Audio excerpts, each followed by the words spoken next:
J'ai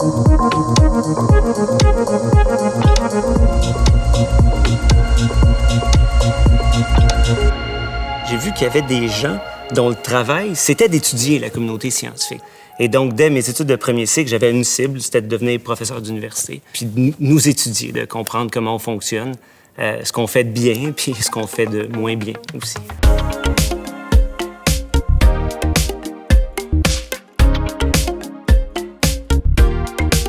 Moi, je suis spécialiste d'une méthode qui s'appelle la bibliométrie. C'est une façon, en fait, de quantifier l'activité de recherche de la communauté scientifique, puis on pourrait dire de l'étudier à grande échelle, de l'étudier du point de vue macro. Et donc, moi, j'ai travaillé sur la place des femmes en sciences, les enjeux de diversité et d'équité. J'ai aussi travaillé sur la science ouverte, travaillé sur, disons, des façons peut-être d'optimiser la façon dont on finance la recherche. Donc, globalement, moi, ce que j'essaie de faire, c'est, disons, d'améliorer la façon dont on produit des connaissances pour qu'elles soient, disons, plus utiles pour les autres scientifiques, mais aussi pour la société en général.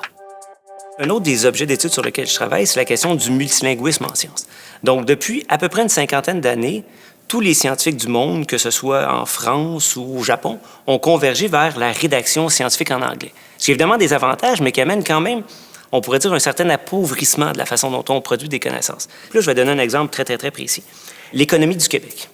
Pour publier sur l'économie du Québec, en général, mon lieu naturel, ça va être les revues en français, parce que c'est les revues francophones qui s'intéressent à l'objet qu'est le Québec. Et donc, si on me dit, Vincent, on va t'évaluer en fonction de où tu publies, en grande partie, donc, c'est des revues américaines ou internationales, bien, mon objet d'étude sur le Québec ne me permettra pas de publier là. Donc, je dois changer d'objet et travailler plutôt sur l'économie américaine ou l'économie britannique ou l'économie, disons, internationale. Donc, le passage à l'anglais me crée des incitatifs à travailler sur autre chose. Deuxième élément, puis celui-là, il est peut-être un peu plus complexe à comprendre, mais il est réel néanmoins, c'est que la façon de penser et de réfléchir à un argument en anglais, c'est pas la même chose qu'en français ou qu'en japonais ou en chinois. Donc, d'écrire dans une langue, c'est pas neutre, c'est pas juste un véhicule qui permettrait de diffuser des idées qui sont ici à l'échelle, disons, on pourrait dire des nuages. La façon de communiquer influence la façon dont on pense. Historiquement, les scientifiques étaient évalués plutôt qualitativement. Aujourd'hui, on les évalue quantitativement, puis peut-être un peu trop, ce qui amène certaines dérives. Au cours de la dernière année, on a publié à l'échelle mondiale à peu près 8 millions d'articles scientifiques, ce qui est beaucoup trop que ce que la communauté scientifique peut absorber. Et dans tout ça, il y a quand même bon nombre d'articles, malheureusement, qui ont à peu près pas de lecteurs. Tout ce qu'ils ont, c'est des auteurs, dans le sens où on a besoin de publier pour exister. Ces articles-là, il n'y a pas vraiment grand monde qui va les trouver intéressants, mais ça émerge du besoin qu'ont les scientifiques de publier. Donc, j'essaie de travailler là-dessus, un peu de sensibiliser les universités et les organismes de financement que la course à la publication, c'est pas la façon, comme scientifique, d'être les plus utiles.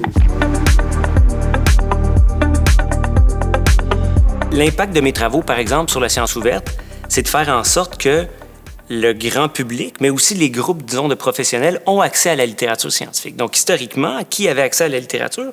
Bien, c'est seulement les gens qui étaient capables de payer les abonnements. Avec le mouvement vers la science ouverte, bien là, tout le monde qui a une connexion Internet peut avoir accès à la littérature. Tu sais, les médecins, la plupart souvent dans leur cabinet, n'ont pas accès à la littérature traditionnelle. Les gens en sciences de l'éducation, les profs, n'ont pas nécessairement accès à cette littérature-là en sciences de l'éducation. Donc, en s'assurant que la littérature, elle est ouverte, bien, on s'assure que les gens qui sont un peu entre les deux, entre les scientifiques et la société, puissent avoir accès aux connaissances. Puis ça peut améliorer, en fait, les soins et les services que la population va recevoir. La communauté scientifique, c'est un champ de lutte où il y a des tonnes d'inégalités. Il y a certaines de ces inégalités-là qui sont dues, on pourrait dire, aux habiletés différentes que vont avoir des gens, mais il y en a plein qui sont structurelles. Ce que nos travaux montrent depuis une dizaine d'années, c'est que plus les équipes de recherche sont diversifiées, plus grande va être la qualité des résultats de recherche. Donc, les enjeux d'équité, c'est pas juste du point de vue des idéaux, mais c'est aussi du point de vue de la qualité de la science qu'on fait.